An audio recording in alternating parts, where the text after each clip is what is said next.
Welcome to episode 3 of Carbon-Based Gaming Radio. Carbon-Based Gaming Radio is brought to you in part by SoundCloud Ultimate. This ad-free episode of Carbon-Based Gaming Radio was brought to you by a contributor to our Indiegogo campaign. If you'd like to make an upcoming episode of Carbon-Based Gaming Radio ad-free, please get in touch. So how was your week then? It's been interesting to say the least. Oh, absolutely top bill. I've had some interesting weeks in my time in the last few months, mate, but this is probably topping the bill, that one. Well, it's one of these things where weathering the storm is kind of one of the most important and crucial things to remember as a working professional. And certainly when you do anything with any degree of media attention, and really, like, on the scale of things, we're the lowest of the low end of that sort of thing. We're nobodies. But even salad, as nobodies, potatoes, I think you'd probably say. Yeah, that's a fair assessment. But I'd say even on the low end of things, you can generate some ruckus sometimes, or you can ruffle some feathers, and that's poke a few eyes. Sure, that's definitely a part of the job and part of the risk that you take. And if people feel the necessity to sort of go out and make a name for themselves by being destructive or antithetical, I can't really stop that. Ultimately, no matter what happens, we have a commitment to the people who've backed this show. We have a commitment to the people who listen to the show, and we're going to just keep calm and carry on and keep making something awesome. So that's why I'm here, mate. I'm prioritizing.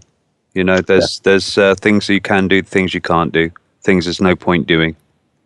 I know there's a point to doing this, so I'm doing this.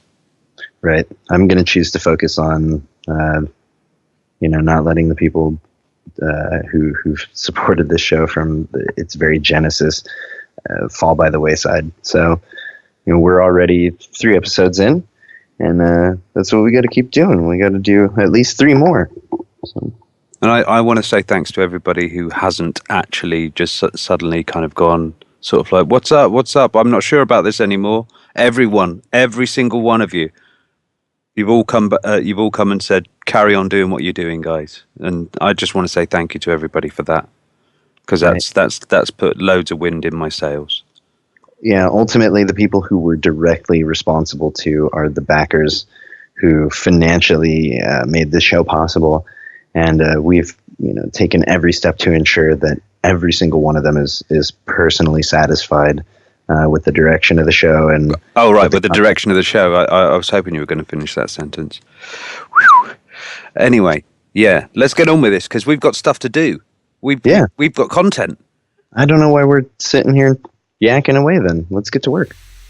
Our next guest is a visual effects artist for Hatred, a game that has caused a little bit of controversy, to say the least. We're very proud to have him on the show, and we're very proud to gather his thoughts about the title, the controversy surrounding it, and the reaction of the gaming community at large. Marcin, how are you today? I'm quite good. Thank you for having me here. Excellent. For our listeners who kind of need to have a better idea of who you are, why don't you give some of them some idea or some background into your career, what you've done, what you're currently doing, and why you're a part of this team working on this game. Okay, I'm Marcin Kaźmierczak, and I'm a visual effect designer, and my job is to make anything that moves in the game and it's not animation. So every explosion, every smoke, every fire, and every shader, because I'm also doing technical work, is in Hatred is done by my hands. So any blood splat, anything that's any muzzles flash from a shotgun or anything, it's mine. It's my work, and I was added to the crew because you always need one person like this. You always need one technical artist to make a shader side of the game. Other people are making other things, so you always need one on the crew to make a game. Okay. And before working on Hatred, what were you doing before you joined this studio? Before joining the studio, I was working at Farm 51 for a few games for about 6 years and 2 months. I've been making games like Necrovision, Last Company, Painkiller, Hell and Damnation. We've been making quite a few projects that didn't managed to finish. So, like Gorky 51, Gorky 21, or Alien Rage, that now is we formerly known it as Alien Fear. Now it's Alien Rage on the other studio, City Interactive.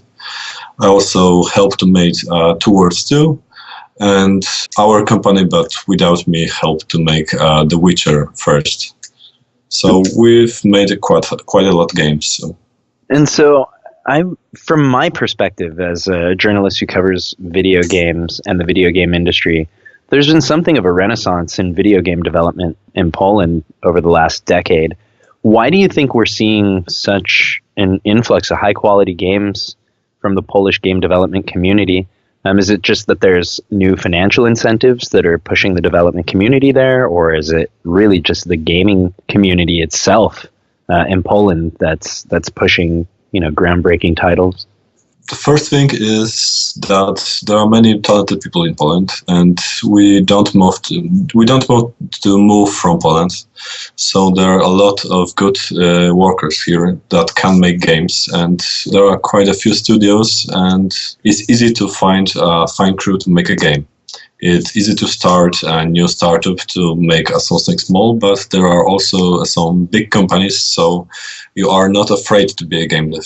It's not like you will be unemployed, it would be hard for you, because you'll be always needed if you are good. So if you're like 3-4 years into the industry and you got your own style and you are recognizable, you will be fine. So it's good to be a game dev in Poland.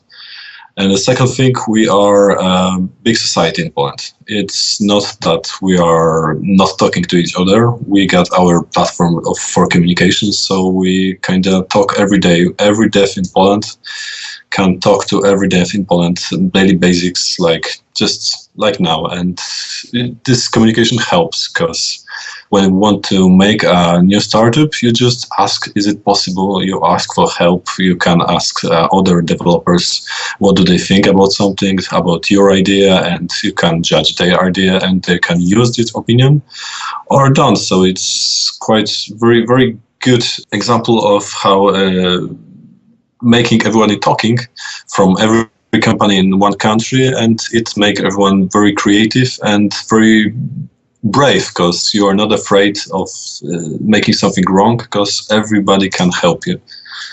That's a thing that I think there is no such things in any other country, really. Yeah, it sounds very democratic and very cooperative. Is that a fair assessment? It's not democratic, because there are people who are bigger, some celebrities, and you listen to such people more. And there are that's just new, and you don't listen to them. And there are some companies that are banned from the society. There are companies that are just don't talking to us. We would like them to talk, but they don't. It's changing process every day. Okay. And so do you feel like your guys' entry, Hatred, is a statement and a testament to the spirit of the Polish development community in a general way? Not really. Hatred is quite a funny story, because it wasn't made to state anything, really. It was just an idea of our boss that he left the company and started to work as a freelancer, but he always wanted to make a game. But there was a few ideas, nothing worth starting, till he actually did it with another programmer from Warsaw, and they just started to do it for about 2 weeks. And it was so good and so funny to play that he just asked his mother, can they make a company out of this? And that's how it started. He asked his former friends from former company, the FarmFit One Us, to make a team. We practically, when we saw the demo, we instantly agreed, and we've made Destructive Creations.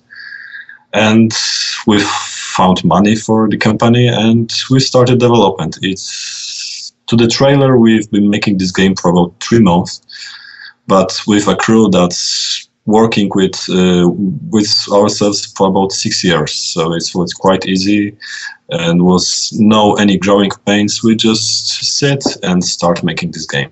So as an artist, for you, bringing something like this to life, is your goal more, achieving a high mark in terms of realism, or do you want to attempt to create some kind of disconnection where you can establish that this isn't real life, that you're taking part in a fictional narrative? I think it's a funny question because the games itself are not to make itself reality. The games is a medium for escape. You can make things in games that you can't do in real life. Games are very popular. It can give power to powerless. It can give fun for those who have no fun in life. It's just our escape. So we don't bring games to real life. It's our escape, our second life that can make us just happy. There are two sides of games, like for competitiveness and for winning, and all this for fun. But for a maker, as a maker, making my effects so they are so close to reality that for example, muzzle flash from a shotgun. When you see it for yourself, it's boring. It's just a little bit smoke. But if you watch any movie, it will be a big blast of fire. And if you just in game, you have to adjust for what people thinking what effect is. It's not about how it is really in real life, but how people think it is. So we are making this big blast of fire, how it's not supposed to look, but how people think it's supposed to like. And that's what's making special effects for games, because it's have to be for eye of a gamer, not to reflect any reality, really. You're trying to achieve more an exaggerated sense of reality, is what you're saying. And that exaggeration is based on pop culture representations of... Exactly. Every film from about 4 or 50 years it was made with effects, and those effects are not in reality, and it's just such culture to make any effects, any explosion, any muzzle flash, any blood splat. It's not really looking like this in the real world, but in games it have to look like this because any gamer thinks it looks like this. So one of the things that I've been talking to a lot of people, specifically about your game, actually, you might be flattered to know, one of the things I've been talking to people about is the idea that the film world and the video game world, in a large respect, abide by two completely different standards, where we have your game, which obviously is very controversial to a lot of people, but it is thrown under a completely different kind of observation than, say, like the film franchise Saw, which is basically, glorifications of people being tortured, being dismembered, or being brutally executed at the whim of a serial killer. Why do you think that there's different standards that apply from different mediums when ultimately all of these things are simply vehicles for art? And do you feel, like as a second part to this question, that video games are now the primary vehicle for art and expression, just given the sales numbers and given the number of participation? I think it's basically based on this, what is a new medium. When books were new, there was attacked the same way. When the movies started, they were attacked the same way. When games started, they were attacked the same way. So history is just repeating itself, and I think it's just normal. It's a growing pain of the industry that we are treated that way. And it's a matter of time when we will be treated as film. And what we need to fascinate for myself, I think it will be just to discover some new medium. Maybe some virtual reality that from Oculus and anything will just take the pressure from us. And it will make games industry something like movies, that we just don't judge Quentin Tarantino when we don't judge Uwe Boll, we don't judge the Saw. Really, it's just for some people who want to see it. There are some people who are just having fun watching this, and there are people that are having fun playing the hatred. And is it about any pressure for us to make a hatred? Yeah, there is, because there were a very large amount of bad word for us, bad publicity for us, but we know that it's the price for making this game, and it's just fine. We can't do anything about it. We can defend a bit, but it's not like we can't stop it. So let it flow. It can be useful in some way because it make it more popular. And finally, as it shows, and this hypocrisy that just basically in half of the games you are killing something. And it started to say something for itself. Like the games are basically about killing. A lot of them are.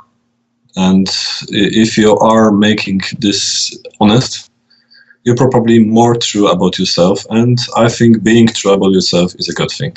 On the start, we didn't want to tell anything. We just wanted to make a game that is about hatred. It's about this, what brought our team together. And now it's started to be a little bigger because it's started to fight like a freedom of speech. So we are just fans of free speech because it's make people creative. And if we can make free speech stronger with our help, we will do it.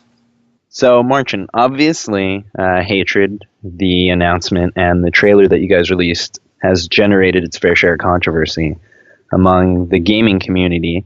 Can you clarify for me just one thing? Do you think that there was ever any intent on the part of the creative team to make this title specifically to capitalize on the controversy that it's generated? Is this, you know, a big sort of viral marketing strategy that we're all bearing witness to? It wasn't a plan of development team. It was a plan of our boss. He wanted to make this game just live for its controversy, really.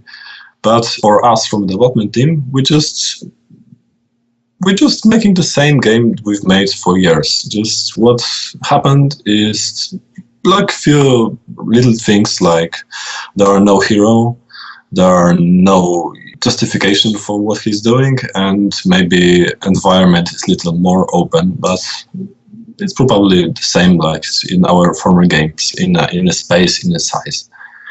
But about the controversy, at first we didn't know what to do because it was a little bigger than we thought it would be. We've been aiming for people who are fans for such games, like metal people, like people who just like making brutal things. There are a lot of them, but it started to live in like any community.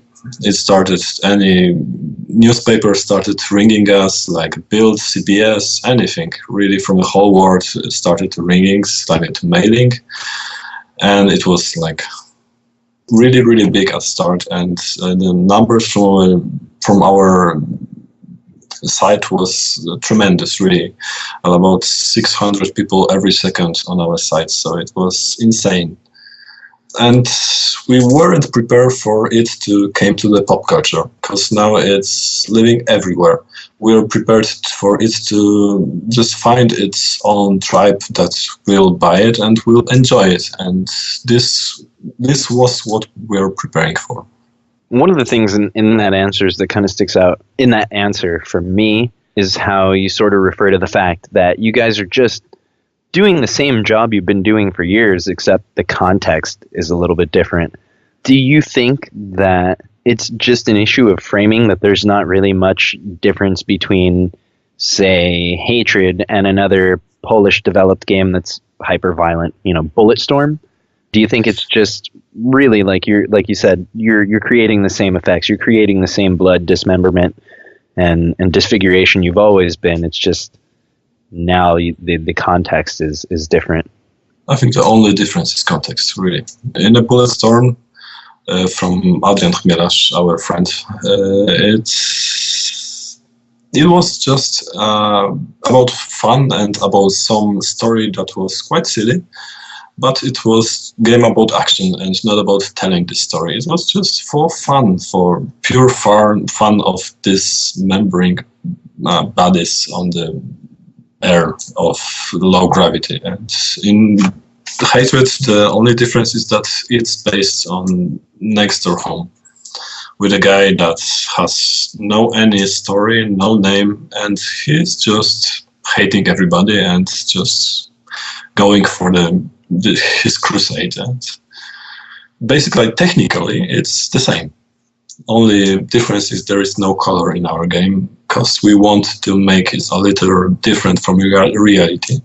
So it was our choice to make it black and white. But anything is from a production standpoint, it's really same game as everything. And from my standpoint, like making like all this blood and all this headshots and anything, it's completely the same. Same as ever. Same game I've ever made.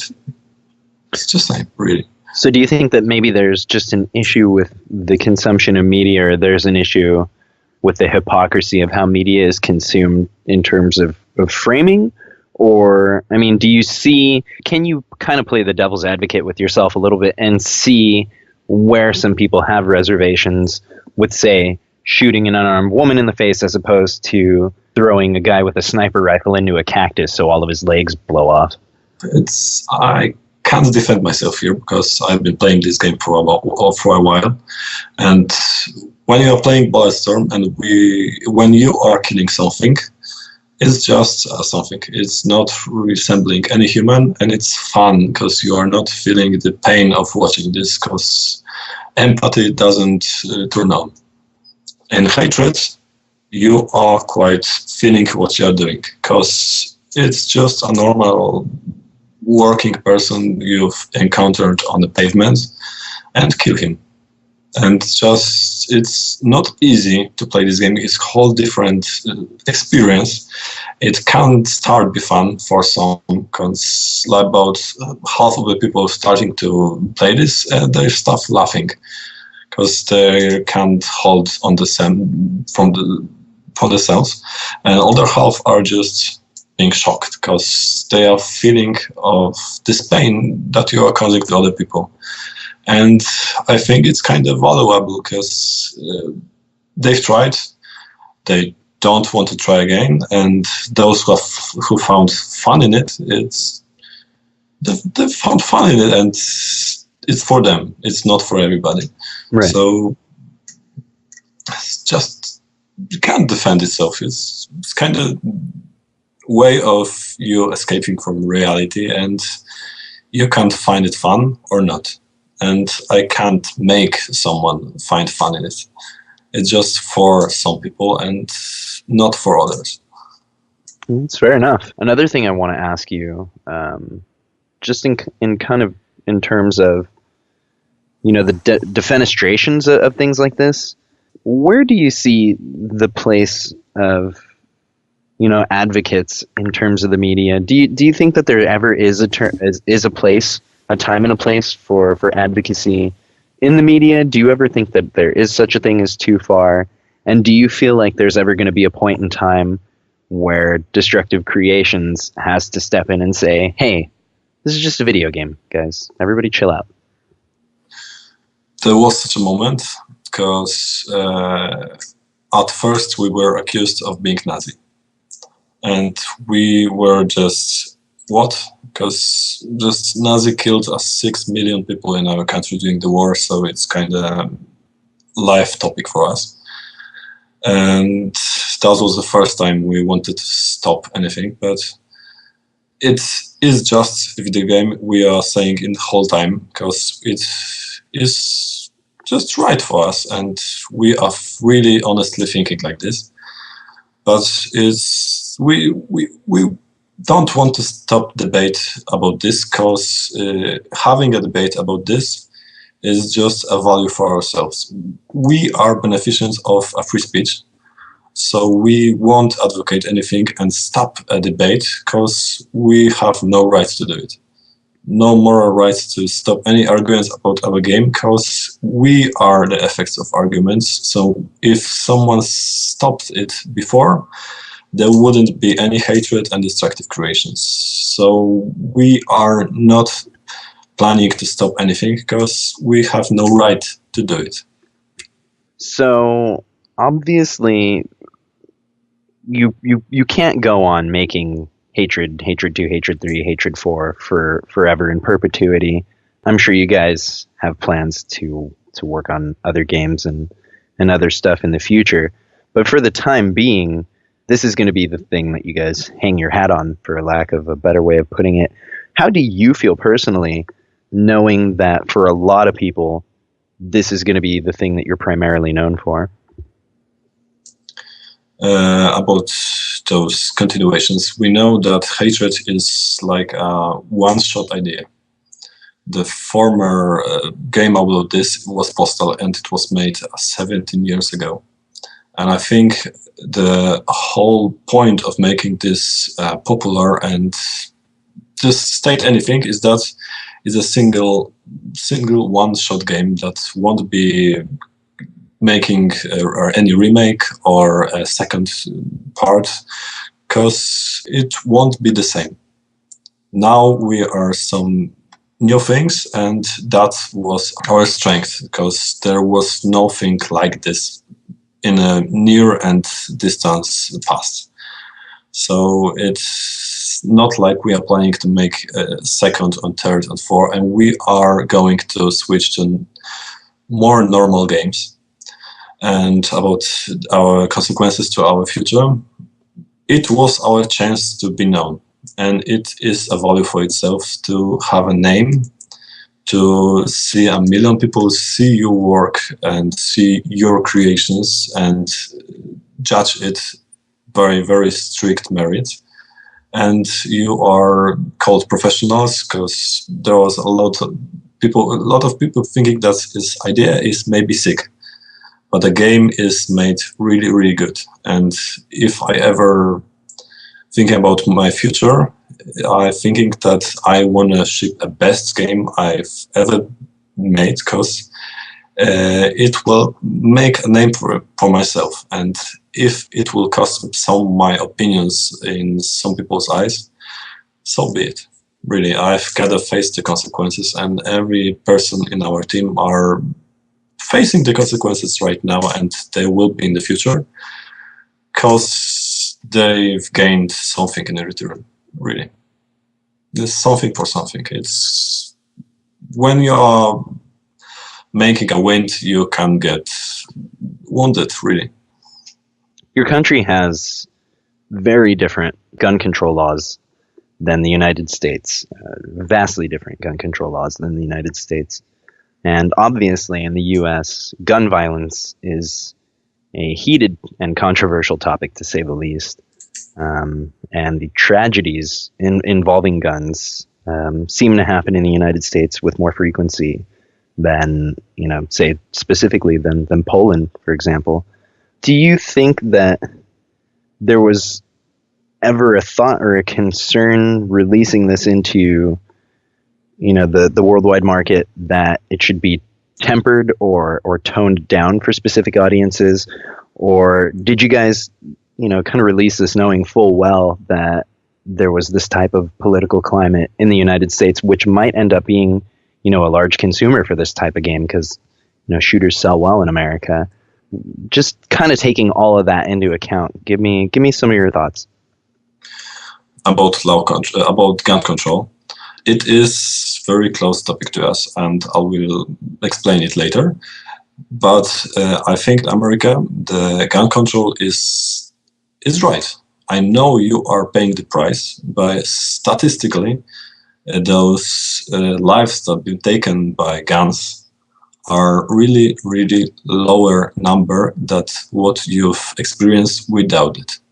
I've been living in my country for my whole life, and in history lessons we are being taught that the gun culture in Poland was really in about 200 years ago, and was really, really big.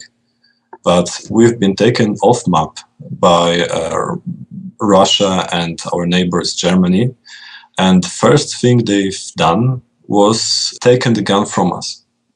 And now there are big discussion, because having a gun is being free.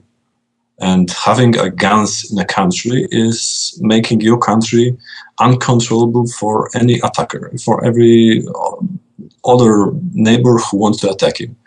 And political powers don't want it because they feel threatened, because they are not governing Poland very well. And we are really envy of America because you are sacrificing a few lives for a sake of greater cause of being free or fight of freedom to defend yourself, because guns making people equal when in terms of defense. Little old grandpa with a gun can't defend from a big MMA fighter. And I think your situation is better, really, even if cost is that high. But why is it close to us? Our friend from our former company have an uncle that is working on some shooting place in Poland when you can train shooting. And in a country when there are no guns, really only police have guns, and maybe a few people who tried to painful court way to find himself a legal gun. There was a madman who started to attack on this shooting place. He shot his uncle and tried to rob again and start a rampage on the streets.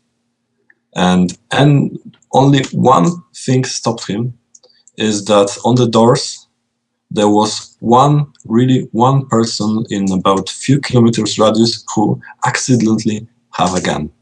And it's just that having a gun for normal civilians is making your society more free, because you are able to defend. You're able to. I don't recall any mass shootings in America in a place when you can have guns.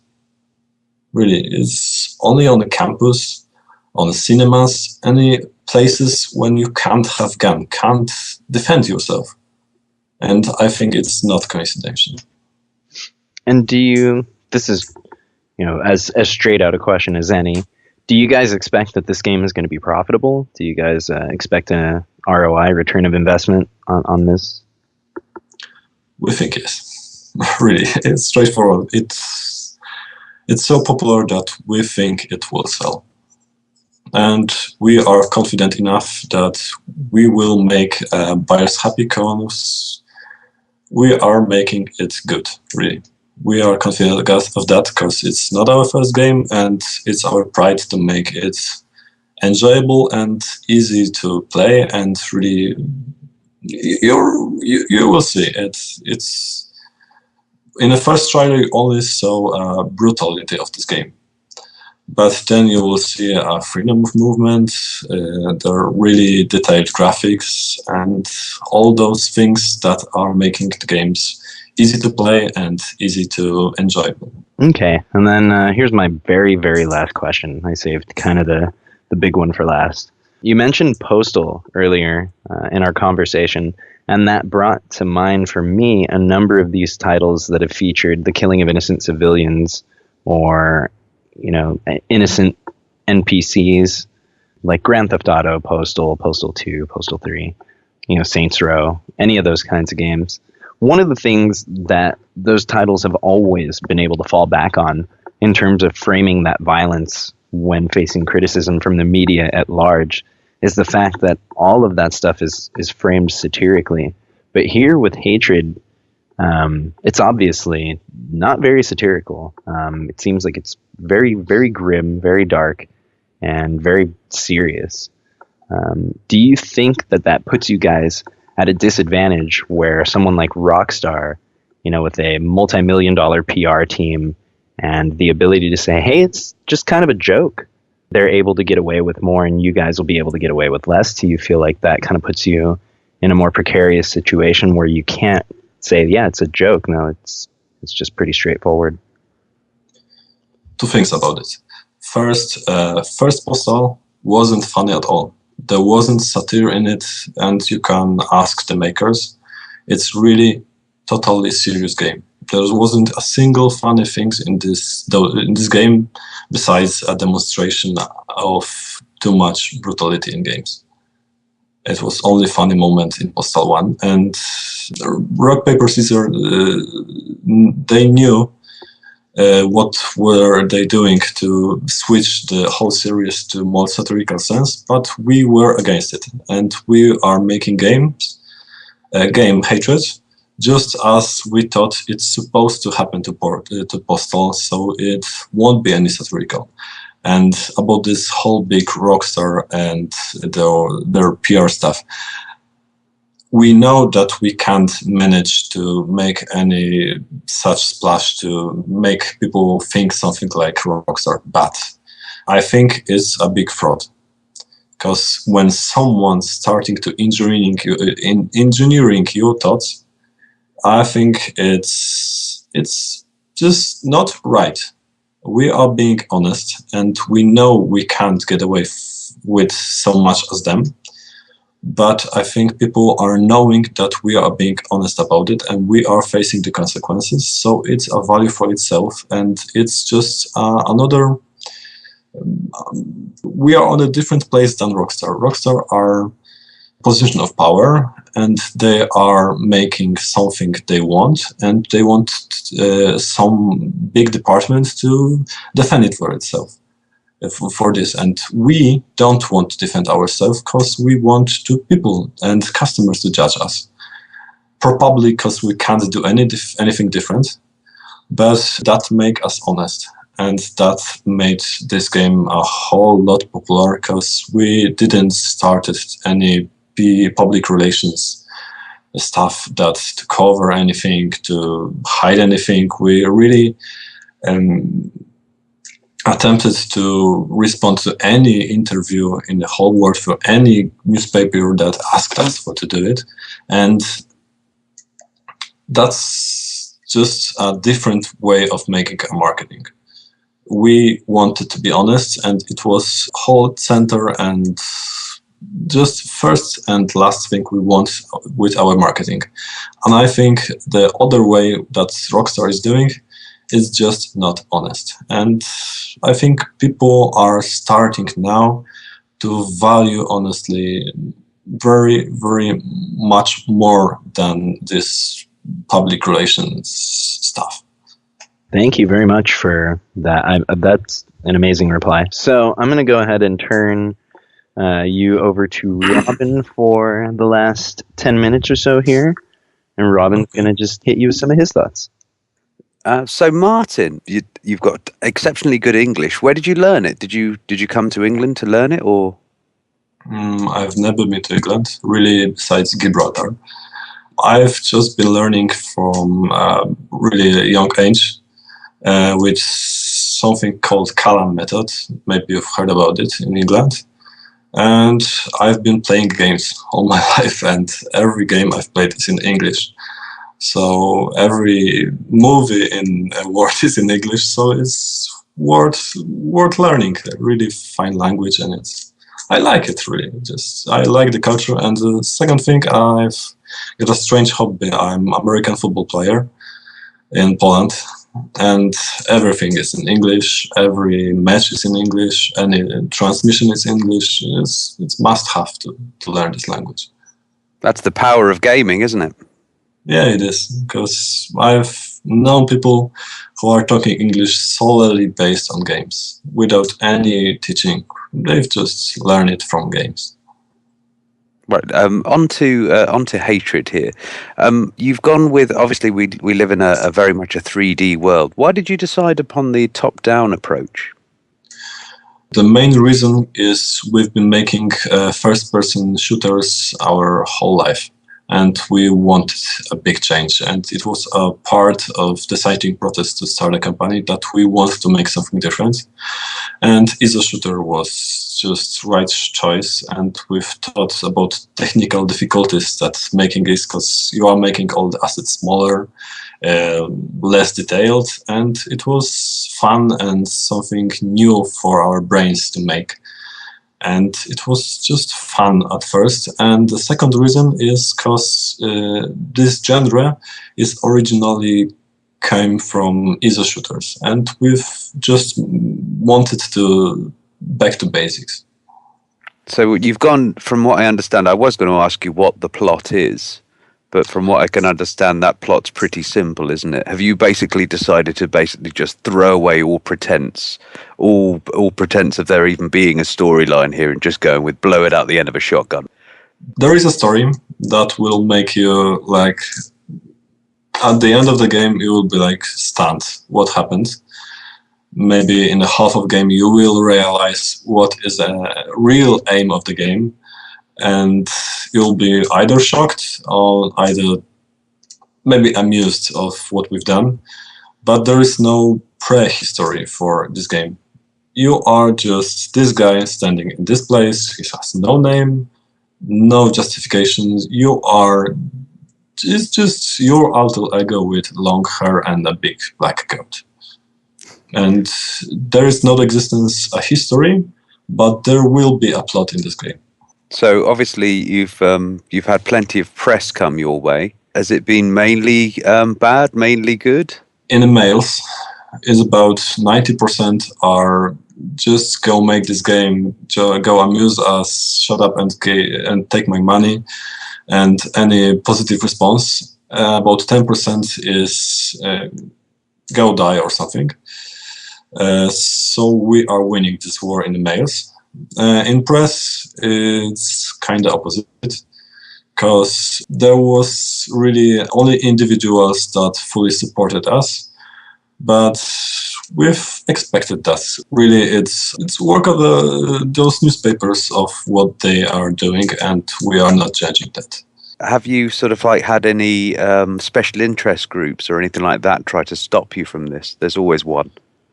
There was one guy who started this petition to stop us. He came to talk with us on the LinkedIn portal. There was a few mails to stop, but we've just invested too much money for stop, and we are not intending to stop. There was people from our industry that came to us and asked us to stop. We obviously refused. Really, there wasn't anyone who really threatened us to really stop making this game. There was only opinions, only petitions, nothing practical, really. Are you a tiny bit disappointed by that? No, it was real fun to talk to some of those people. Exactly, this guy from a petition, he was so afraid talking to us that he accused us of racist because there wasn't enough white males in the trailer, and he accused the whole game of being racist. So we counted how many was in our trailer, and just told him what's a random method of generating those characters, and he just changed his whole opinion and whole petition that the game is not racist and only the trailer is racist. That's kind of stupid and fun. It's game for everybody. You can kill anybody, any race, any gender. It's equality, really. It's modern equality. Do you think that hatred has sort of pushed the red line a little further forward? Do you feel as if it's like it's beaten postal? Is that your aim, to make the worst of the worst? It's not about making any borders, really, because those borders were crossed numerous times, but just time change. And I think this whole gaming industry changed and evolved in the wrong way. And we really didn't want to make any new borders or to make any new records on anything. We just wanted to back to basics, back to those times where postal was just normal, when it was just a game, and today's world is just contracted in its borders to a very, very, very small island. I think it's just smaller every year, and we are just ignoring that fact, and we are making this game like it's supposed to be made about 20 years ago. And it is our aim to make an old school shooter. How it's supposed to make a game today if you have standards of about 15 years ago with today's technology. And I think we are not making any borders. It's something wrong about borders today, not about making wider, because it's not being made any wider by day now. It's only contracting. I was just wondering, you were saying about future endeavors. Do you feel as if this game will taint people's expectations of what you're going to come out with next? I think yes, and I'm a little afraid of that, because our next game will have to be very, very, very good, and it will be really very much pressure on us, but we've got a fine method of completing a team, so we've got a few friends that are very, very good devs, and we are making push for them. We just want to build our team as something like Dream Team. Only very, very, very good dev.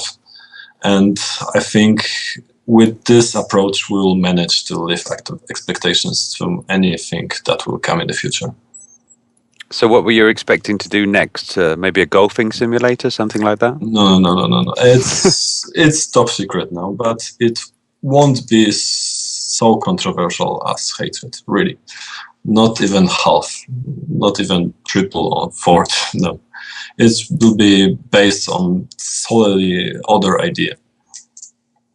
But that's the worry, though, isn't it, really? If you can imagine your fan base has come from people that were obviously expecting something controversial in a way.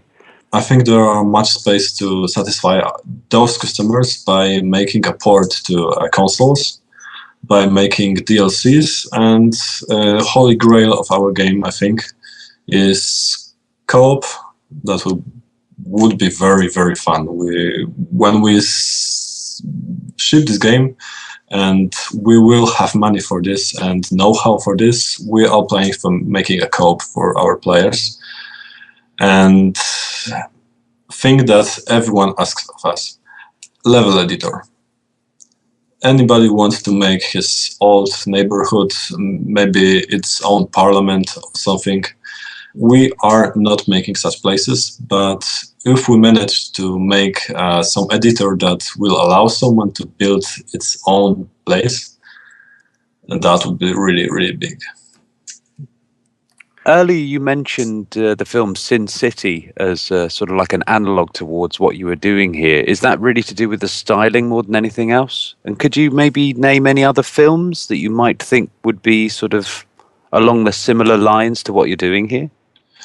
There was this film, I'm not remember the title, from Uwe Boll. There are two of them, those films, and they are basically about some guy, really pissed guy, started to go on a rampage with shooting everybody.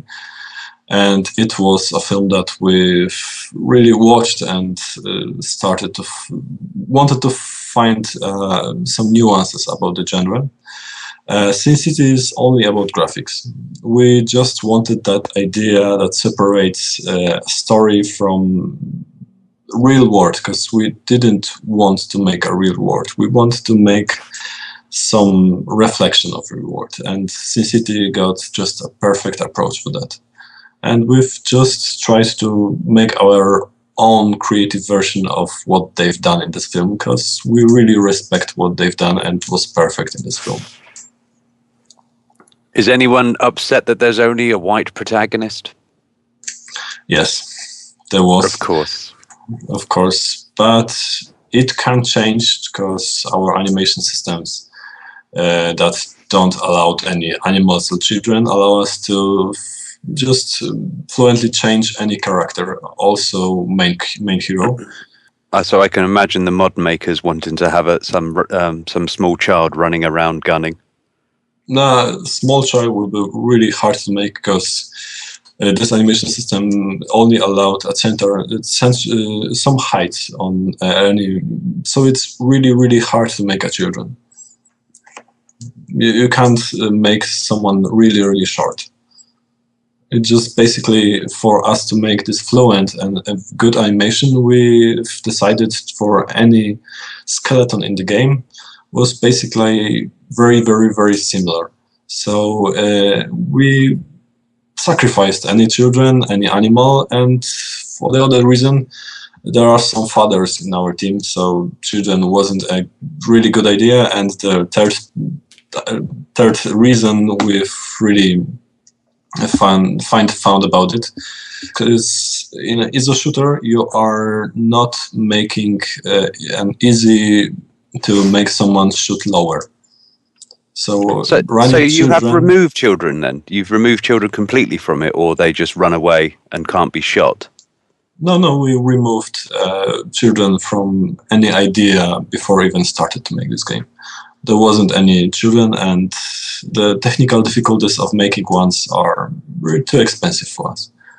And really the profits are not there, really. Can I ask you a question regarding the press that you've had, the emails that you've had, the various sort of people that have come to you?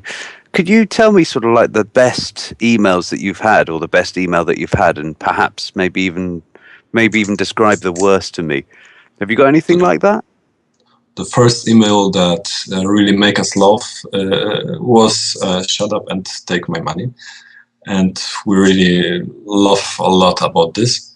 And the second that touched us was from an old American vet from Afghanistan that lost his leg, and he was so angry that he stated that no one understands him, no help is reaching him, and he just wants to play this game because it will be maybe only fun he'll experience for a while.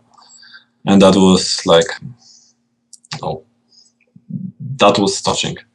And the worst email,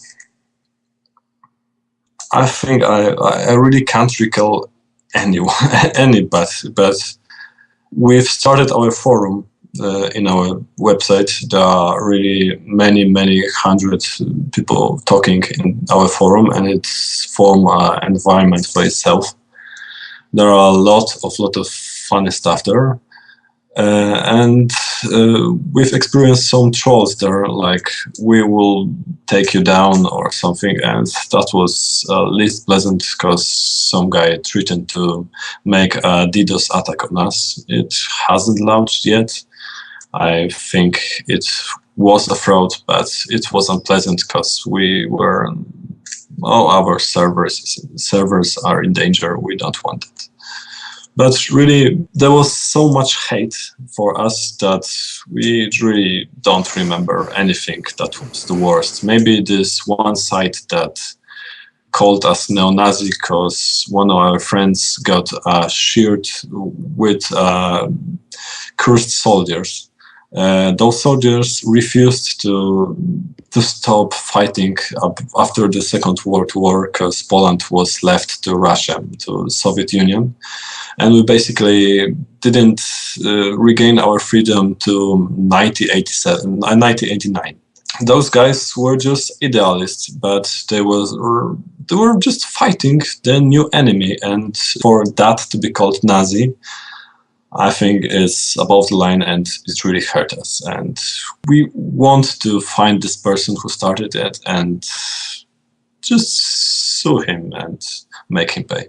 Do you think that these people are really saying this because they've got a lot of hatred themselves and they just need to express it some way? I think it depends on where are they from. If they are from Europe, I think it's just politics. There are really political discussion between right and left, and it's just all-out war, really, and discussion. But if that person is from America, I think it's just this whole moral debate in America is a whole lot different than in Europe. You are fighting for the freedom of speech, really, and not to be overrun by people that are thinking that you have more voice if you are more oppressed.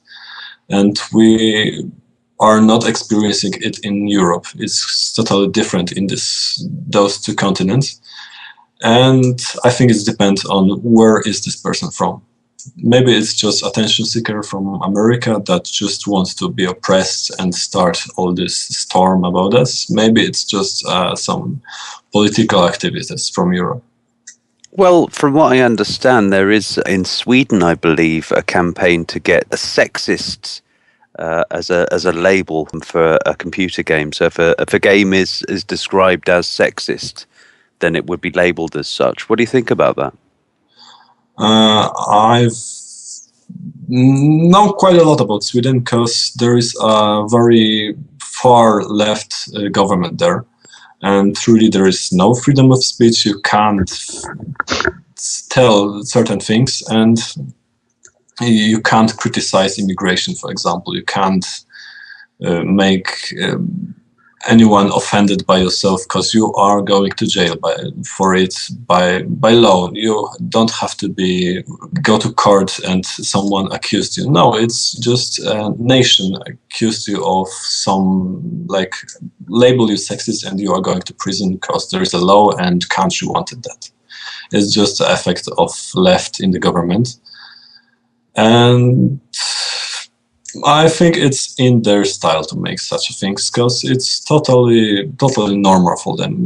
We are not even surprised in Europe. It's from Sweden. It's just like it's Sweden. So where is the game that you're actually, where is Hatred set exactly? It's set on the New York, really on the outskirts of New York, and it goes to the downtown and then to the final stat. We can't state yet. Now, in New York, as far as I know, they do actually have quite a lot of gun laws. Yep. And so, what would you say to someone who was to say that, of course, with this being such a brutal game, basically running and killing pretty much anyone that you can see, do you feel as if this is some form of encouragement, say, for somebody to do that very same thing? I think not, because games are escape media. You are making games for people to do things they can't do in real life, not in the opposite.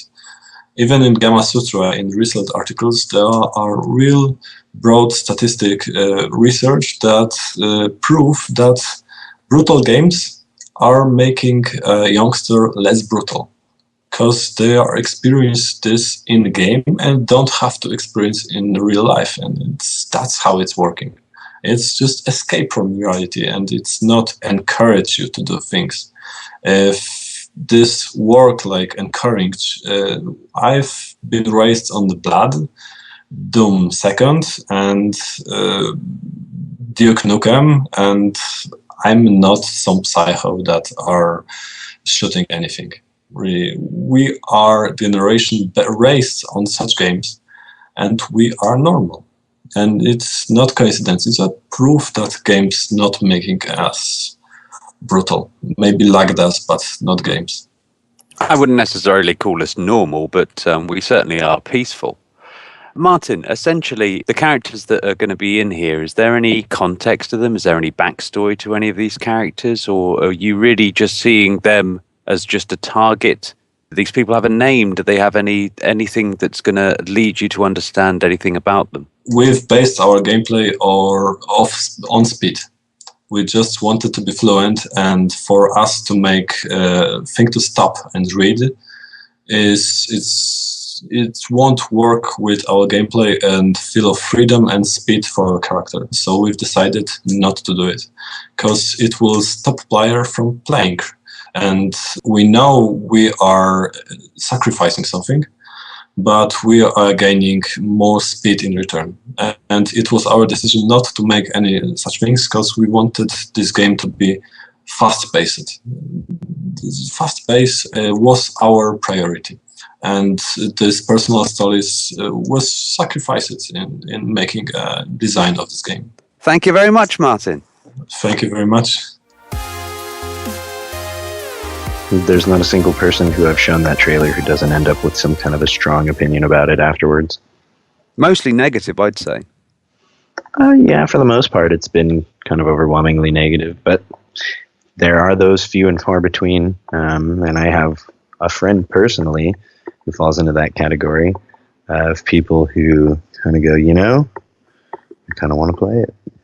Just to see what happens. Just to see what it's all about, I guess, yeah. Yeah. I suppose there's a lot of people out there that can thrive on a certain level of disgust. I don't know that it's really all about that. When we got into the conversation with Marcin, am I saying? I still don't know if I'm saying his name correctly. No, Marcin's good. Yeah, we'll call it Marcin. Okay. One of the things that he pointed out was that as a visual effects designer, a lot of the things that he was creating as an effects designer for Hatred, he described as no more awful or horrible or violent or sort of extreme than some of the things that he had developed for other first-person shooters. So, like, in terms of the gore content or, like the blood, things like that, he was like, in some cases, some of the other games that I've worked on have been more graphic, and more detailed. So it's like, that was an interesting sort of way to look at it that I kind of hadn't encountered before. Yeah. So, I mean, really, I'm just sitting here thinking to myself, hang on a second, I thought I was going to be advocating it. But no, I remember when we first sort of discussed it, you were sort of like a little bit turned off by the principle, really. I think ultimately I still am, but I respect. I think ultimately I still am, but I respect the way that he approached the conversation. There's more logic and more reasoning behind their creative process than I think a lot of people will ultimately give them credit for. You have to look at something like that. Here's a difficult question. Okay. Sure. How would you have expected him to be in order to, say, maintain what you'd initially thought of it? I mean, again, I don't think that my opinion has really changed ultimately. I just respect the intellectual approach to the defenestrations of the game. It's like when he talks about it, he says, look, Grand Theft Auto, all those other games are bullshitting you because they're trying to wrap it around like this sort of satirical element. And really, you're doing the same exact damn thing that you're doing in our game. They're just conning you into thinking that it's somehow justified or somehow different because they can make it hokey jokey. Yeah. And his argument is, we're cutting all the bullshit away and just saying, well, here it is. Here's what you're actually doing in all those other games. But here's, the reality and the consequence of it. I don't know about you, mate, but I have, and plenty of my friends have played a certain mini game within GTA that nobody in GTA ever said that you could play. They never set you up so you could do it. It was just sort of part of the dynamic that was there. You know what I'm talking about. Blow a few people's heads off and then get chased around by the police. Sure. Rack up as many as you could before you got taken out. Or you could just ditch the stars. Yeah. That was I've definitely done that with my friends. We used to go on runs in San Andreas. That was the one I remember the most. We used to time it. Yeah, and it would be how long could you survive with 6 stars, before it was absolutely necessary to hit like a paint spray or lose the stars or whatever. And that's a mini game. It's a mini game that nobody in GTA has ever advocated, ever put out there as a feature or anything like that. It just is part of the dynamics of the game. Well, they do have rampages. Yeah. So you can go on the killing rampages inside of the game. So, I mean, there is a structure for that sort of same setup and construct. It's just, again, the narrative framework overall of Grand Theft Auto franchise would make you inclined to believe that it's not just about that. Well, I think when it comes to GTA, it isn't just about that, really. I mean, they put in a lot of effort and a lot of work into the story. To be honest with you, more than anything else, I think the major thing about, say, GTA 4, when I remember it, is you just got to actually watch the promos that they put out there. They weren't actually talking about the action most of the time. They were too busy showing off their wonderful city. they were showing the fact that they had this dynamic sunlight and you know, how it sort of converted from dusk into dawn. You know, that's what they were concentrating on. They wanted to make this elaborate city, you know. Yeah, I mean, and the other thing is too, Grand Theft Auto 4 is one of the few like modern games that sort of deals with the geopolitical like ramifications of, you know, like the war against communism in the Middle East, which, you know, told from the perspective of an ex-Russian soldier, you know, who becomes an expatriate to America. That's really complex and layered narrative that you're dealing with there, and a bunch of gangsters. Yeah, and they managed to sell, you know, $1 billion worth of copies of the game. You know, no sweat. So yeah, you're definitely talking about a lot of construction and narrative, and a lot of polish and a lot of production that doesn't exist on that same level for Hatred.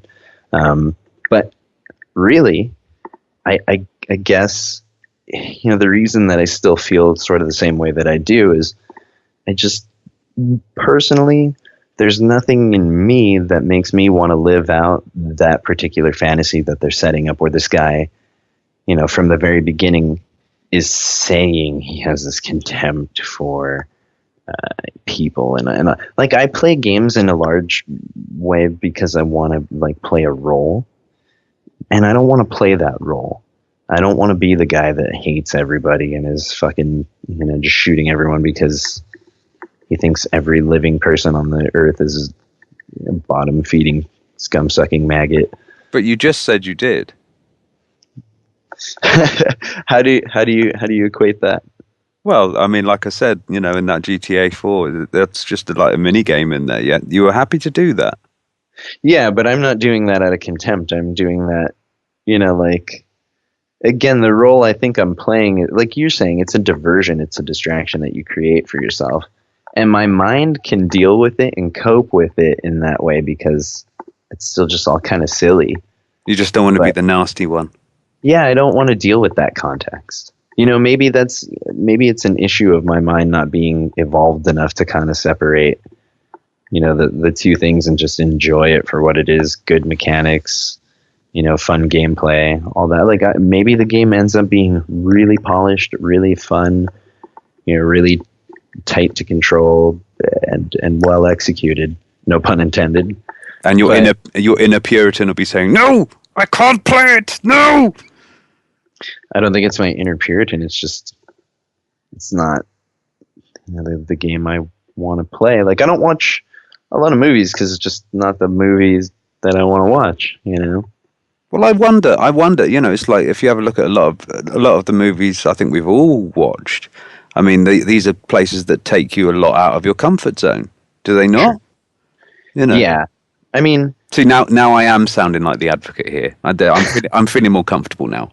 Okay. Now we're back in our roles. That's better. I like it when things are a little bit more contrarian around here. Yeah.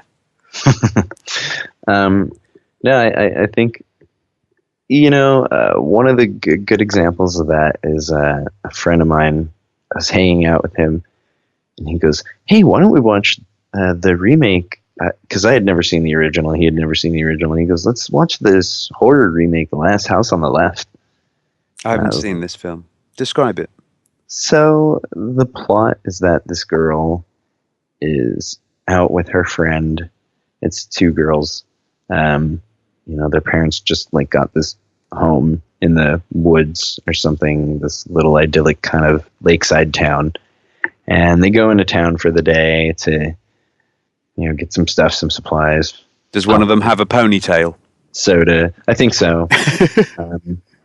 You know, and they're two attractive young girls.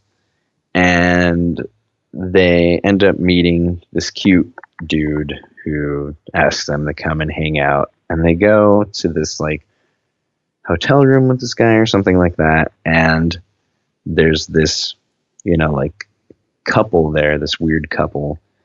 And they end up, like, kidnapping the girl, assaulting the girls and kidnapping the girls. Like, and initially it's just, like, physical, violent, like, kind of shit. They're just beating the girls up a little bit. But then they take them out into the middle of the woods, and the older guy, like, of the couple, like, basically starts implying that he wants both of the girls to like get out of the truck and strip down. And so the one girl tries to like resist, and he disembowels her like in front of her friend. And then, and this is where I just kind of was like, dude, I'm done with this movie. There's like a fucking, I think it's like a 40-second, maybe almost a minute long, really violent, really graphic rape scene where this guy rapes the shit out of this girl, like while she's laying next to her dead friend that he just disemboweled in front of her. And she's, you know, like, she's telling him, like, before, I think that's the other thing that's, you know, like, turns my stomach. She's screaming to him, like, before the whole thing happens, like, please, I'm a virgin, or something awful like that. And it was just like that whole, the way it was shot, the way it was set up, the, you know, the way that they spent so much painstaking time on that sequence was enough to just make me kind of check out and not be interested in anything else that movie had to say. And maybe there's some cool redemption at the end of that movie. Maybe they get some sweet ass vengeance kills and all that good shit. But things like that just don't really interest me. You know what I mean? It's interesting. So, you know, are there any? Well, there's no rape scenes in Hatred, as far as I'm aware.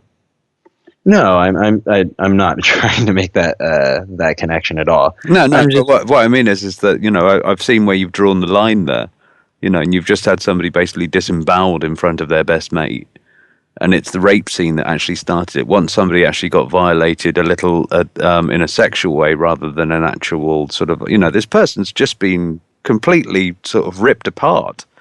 Yeah, I mean, all of those things make me, you know, grossly uncomfortable. And it's like when you kind of combine all of those escalating circumstances, you know, because my anxiety is already like kind of at a, you know, when I see the implication of it even like coming up, my anxiety levels start going up when I'm watching this movie. Like, oh shit! And then they start hitting the girls, and I'm like, oh shit!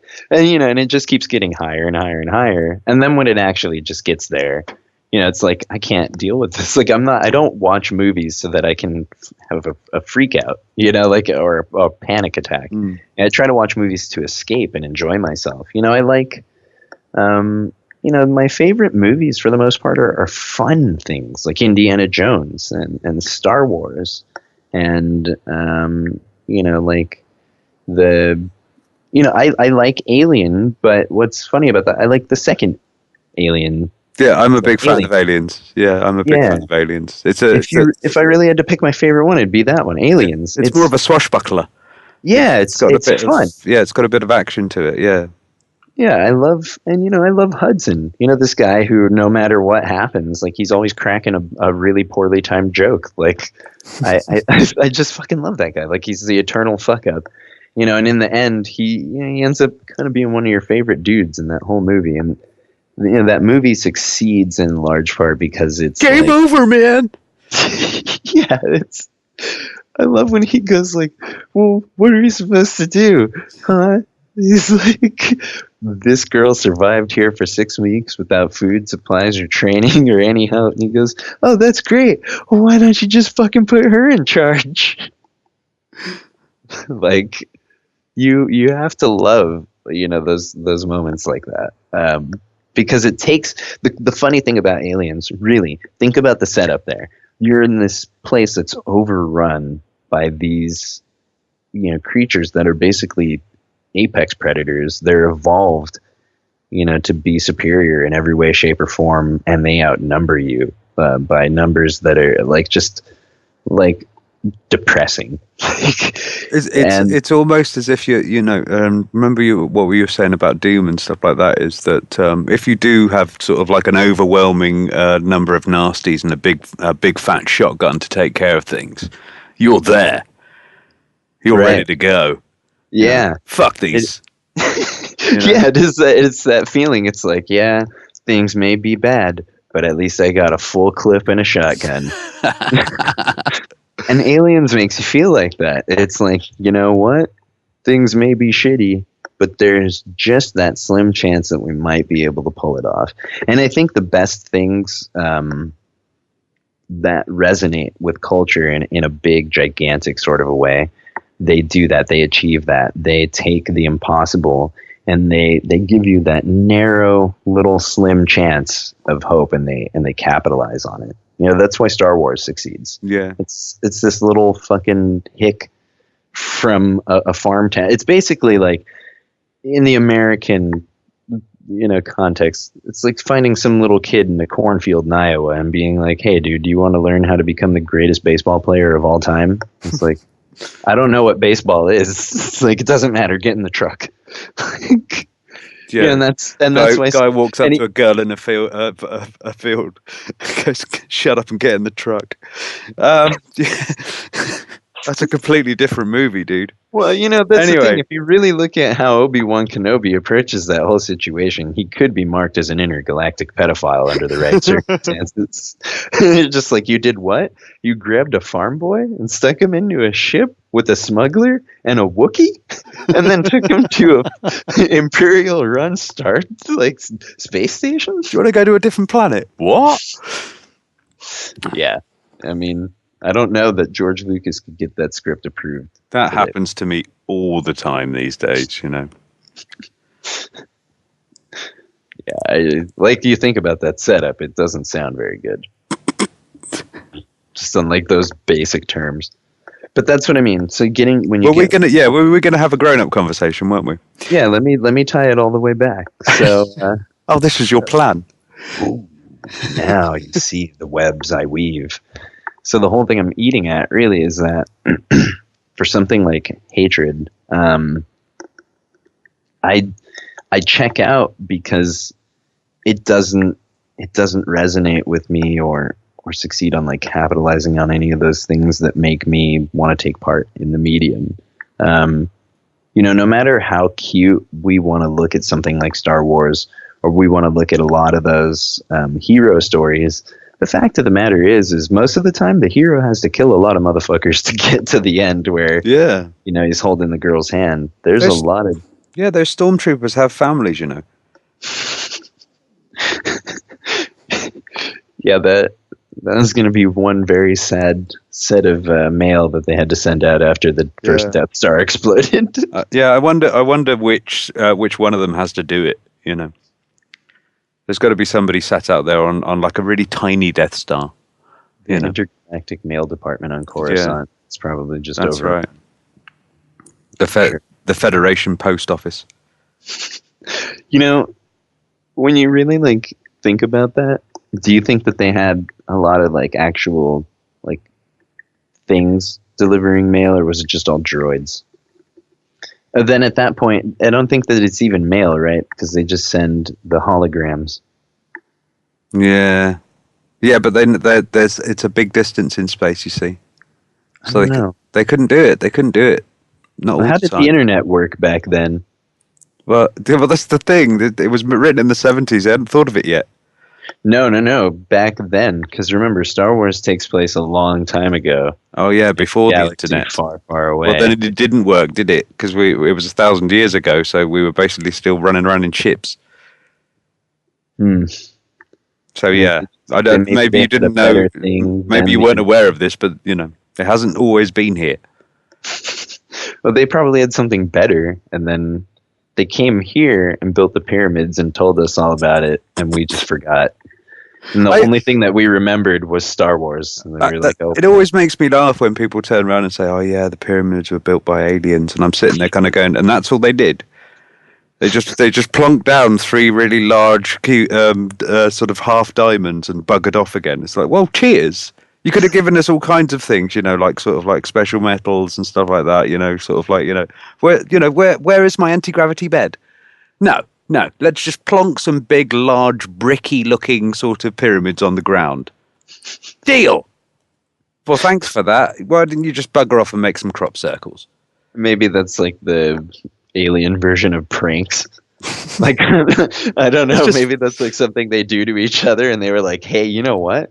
You know what I just thought of, you guys? What if we do this to those fucking weird little monkey people on that one planet that we're always screwing with? Maybe they won't even know what it's about." Yeah, maybe that's like the alien symbol for "go fuck yourself."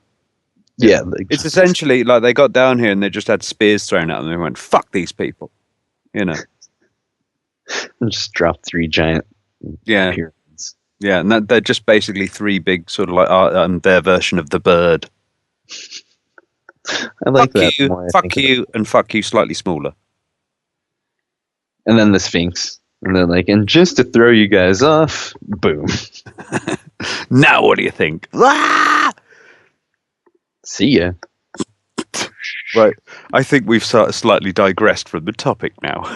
Really, I don't think that there is much more ground to cover. What it comes down to is it's an issue of personal choice. If you're going to participate in something like hatred, you're going to participate in something like hatred. If you're drawn to it, there's no person in this world who has the moral authority or the ability to take a stance of superiority and say that that you can't choose to pick up the game and play it.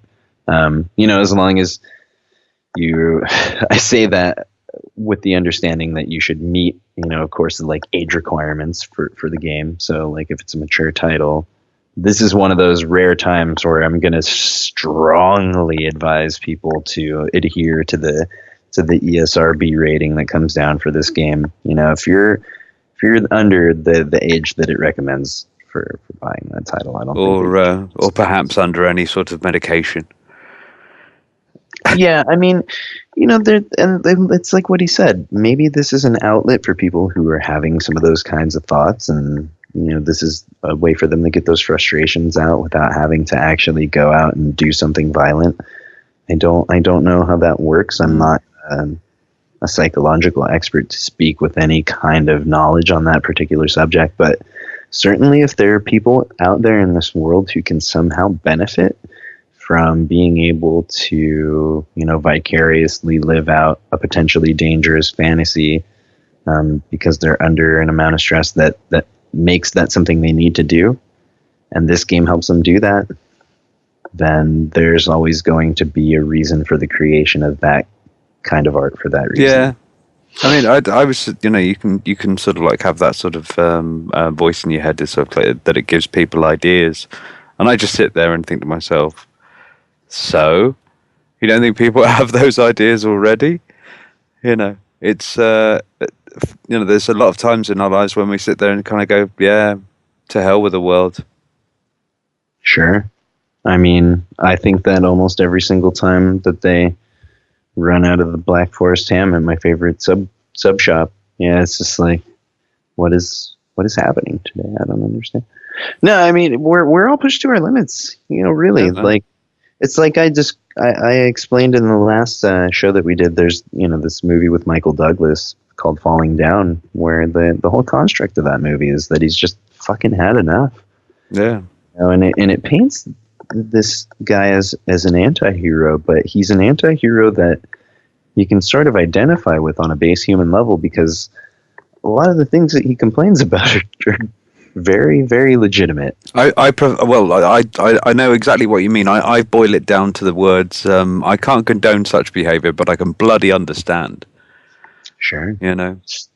Yeah, I mean, I think there's one part where he goes into a convenience store and, he asks the guy, like, how much everything is. And, of course, everything is ridiculously overpriced and expensive. And, he just flips out and he's like, no, these prices are wrong. Here's how much I'm going to pay you. And then he gives it, the guy sort of flips out and he pulls out a baseball bat or something and smashes the dude's cash register and goes, no, here's what I'm gonna pay you, and then hands him that, and then asks for change back. Like, this dude has this very particular moral code in his mind that should be adhered to, and he feels like the rest of the world has failed him. Well, it's a slightly sort of it's an interesting sort of twist on society. I don't know whether it's from the left or from the right.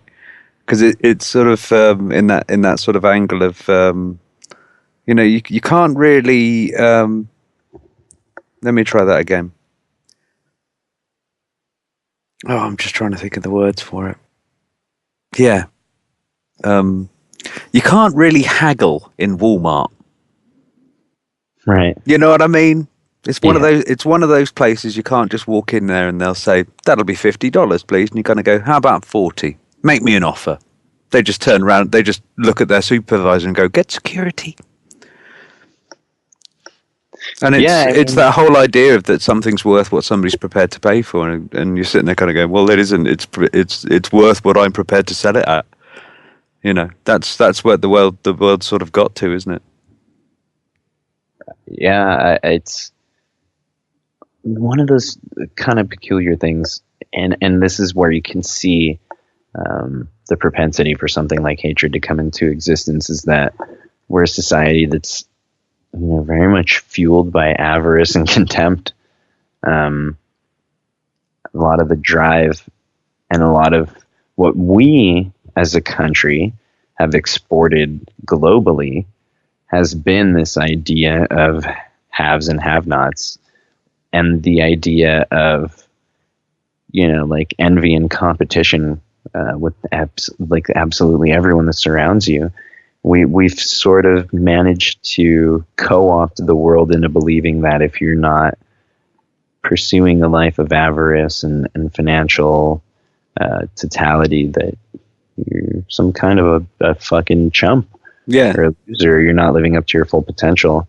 And I think that's why you see something like hatred, you know, spawn into existence. Well, it's the idea itself spawning. You know, the idea fuels the game, isn't it? Yeah, I mean, a lot of ideas fuel a particular type of game, you know, to make a particular point, and I think this does it quite well. I'd love to. I have not yet to see the gameplay. I've not yet had a chance to grab a copy. You know, so that's really, for me, more than anything else, the making or breaking of any game. You can have whatever concept you like, but if it's going to be pants, you know, it's not going to be the game that I'm going to play. That's the other thing that everybody has to remember about it more than anything else, is at the end of the day, the game is the game. You know, and if it's good, then people are going to play it, and people are going to tell their mates about it, and you know, whatever the concept may be, if it's worth playing, then it's worth playing. I mean, you know, I've just got off a long session of Payday 2, and I'm basically just running and gunning, robbing banks and stuff. You know, at least this guy's honest. Yeah, I mean, I think, like I said, you see something like this come into existence because it is sort of an anti-capitalistic statement in a way, where it's, you know, saying the world sucks and there's a lot of people who want to burn it down, and this is a game that gives you the opportunity to just do that. Fill your boots. Just take a can of kerosene and pour it all over the world at large. But like I said, while there's a lot of people who like to do that, I am the one guy who would be coming up afterwards and going, that was cool. Is everybody done? I'm going to plant some flowers in these ashes. So maybe it's just not for me. And there you go. We're back in our roles. Well, you're still going to have to play it. You're still going to have a look at it, mate. It's got to be done. We'll deal with that bridge when it's built for me to cross. All right.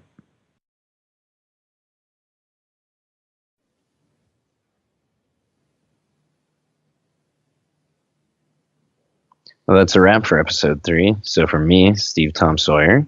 And me, Robin Gething. We're going to wish you guys adieu. But before we go, I wanted to say a couple of words about the current controversy and drama surrounding the two people who are responsible for this show's existence. Ultimately, our responsibility is to the people who back this show and to the people who listen to the show every single week. Our commitment to them has been to create a show that takes an introspective look into gaming on the whole. It's not one aspect of gaming or one particular controversy, and we feel like we've done and are continuing to do that.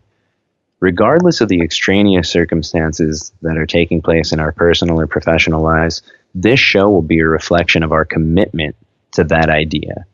So again, we hope you guys enjoyed the show, and we'll see you for episode 4. Cheers! Adios. If you'd like to follow the Carbon-Based Gaming team on Twitter, you can follow us at CBG Radio.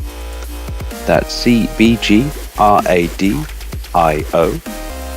or myself, RSOLGTP, or Steve at ReviewMage, which is RevueMage. This ad-free episode of Carbon-Based Gaming Radio was brought to you by a contributor to our Indiegogo campaign. If you'd like to make an upcoming episode of Carbon-Based Gaming Radio ad-free, please get in touch.